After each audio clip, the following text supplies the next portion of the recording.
Peuple du Burkina Faso, chers compatriotes, l'avènement du MPSR en janvier 2022 a suscité plein d'espoir au sein de toutes les couches de notre population au point de nous aveugler sur les durs défis de la réalité de notre pays, des énormes efforts et des sacrifices à consentir collectivement pour mettre le pays sur les chemins du progrès et du renouveau.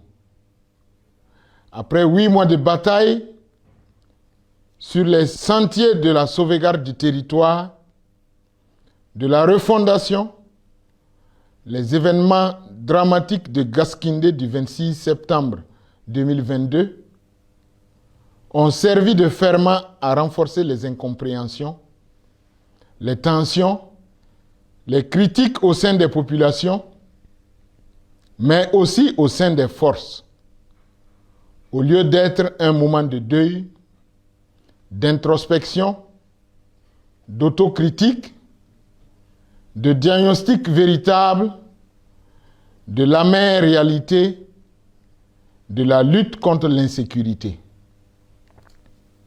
C'est ainsi que depuis les nuits du 29 et 30 septembre, 1er octobre, avant même que nos morts n'aient pu être inhumés et que certains personnels affligés n'aient pu être désengagés du front, quelques unités de nos forces militaires, avec des sympathisants civils et politiques, mus par des motivations individualistes, subjectives et se prévalant de certaines frustrations et revendications qui devraient pouvoir trouver des solutions dans d'autres cadres de concertation, ont convergé de manière massive vers les zones sensibles de la présidence du Faso, de la base aérienne 511, de la RTB et de certains domaines diplomatiques. L'objectif affiché était clair: interrompre la transition. Leurs actions ont occasionné au niveau de nos périmètres défensifs 2 morts, 9 blessés et des dégâts matériels. Après des efforts de dialogue, de concertation, devant les risques de division et de fracture au sein de notre armée, et considérant les motivations profondes de l'avènement du MPSR et l'intérêt supérieur du Burkina Faso, en toute conscience et en pleine responsabilité, j'ai renoncé pour compter de ce jour, 2 octobre, à ma fonction de chef de l'État, de président de la transition, après un dialogue avec les autorités coutumières et religieuses, avec le capitaine Ibrahim Traoré et avec le président en exercice de la CEDEAO, sur la base de 7 points d'accord.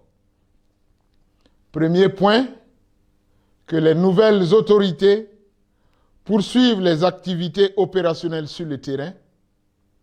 Deuxième point, que les nouvelles autorités garantissent la sécurité et la non-poursuite des FDS engagés à mes côtés. Troisième point, que les nouvelles autorités poursuivent le renforcement de la cohésion au sein des forces de défense et de sécurité.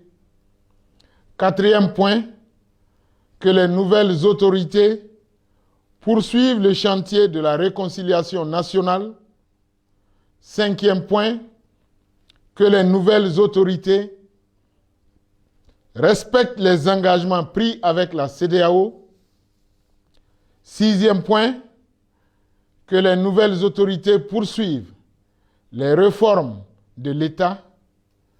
Septième point, que les nouvelles autorités garantissent ma sécurité, mes droits ainsi que ceux de mes collaborateurs et de ma famille.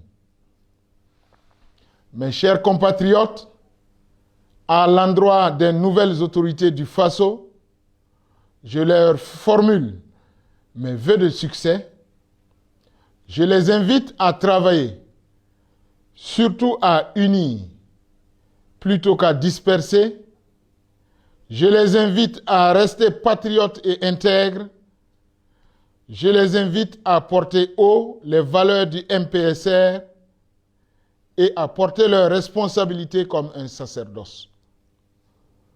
Je voudrais, avant de terminer, remercier du fond du cœur tous les acteurs et actrices au plan national et international, les garants et les sympathisants du mouvement patriotique pour la sauvegarde et la restauration, qui ont œuvré de manière sincère et désintéressée à la bonne marche de la première étape de la transition. Que Dieu bénisse le Burkina Faso et le préserve du chaos.